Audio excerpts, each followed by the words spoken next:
If it's safe enough for a sick person, it's safe enough for a healthy person.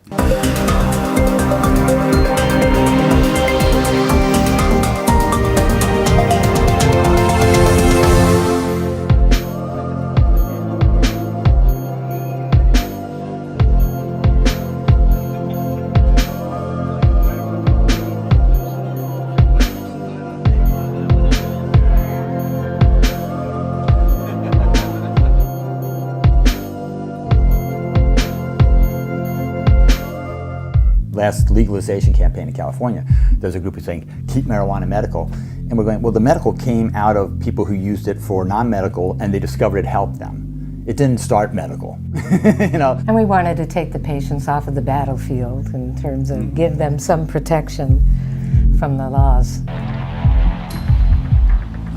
Yards ahead of us.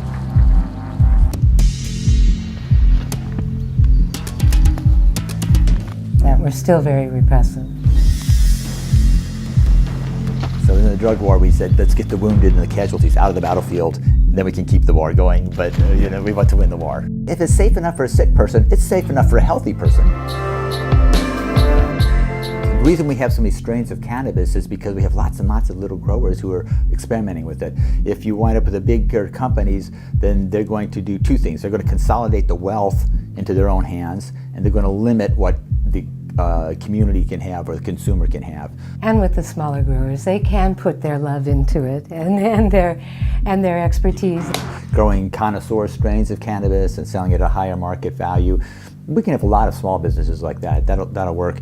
But for things like the CBD oil or the Phoenix Tears or whatever, we call it FICO, full extract cannabis oils, in order to make that affordable, people shouldn't be paying hundreds of dollars for a gram of something if they need to have grams, several grams a day for a long time. So I would really like to see that done on a larger scale anyway. They're limiting the real large scale grows from getting licenses for the first 5 years so that the smaller companies can get their foot in the door and their brands established, hopefully, in time. And there's also appellations for like the wine that where you get grown in this area, this region.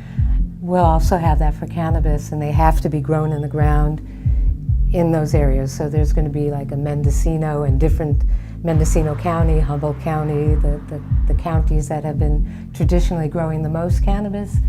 They're going to be able to establish themselves, and they have a good reputation. There's some strains that I bred personally. It's the Foo Dog, and it's the Yetis in the background. We'll find our way back there eventually. It's going to limit some of the people who are currently doing it, but those who want to get involved will have to probably partner with people who are more savvy. Hopefully they'll do that because we want them to survive. They deserve it. We have a big agriculture market, and so the idea of having not just limiting to the people who already grow marijuana and this is how they grow it, but having people who understand agriculture and understand the plants and how to grow flowers being the people who are also getting involved in it. I think that's something that's going to be a positive thing. So I think there's room for both. Right now there's a big green rush. You know, a lot of investors, people who have never thought about cannabis before, who now want to invest in cannabis. It's an unlimited potential in the market.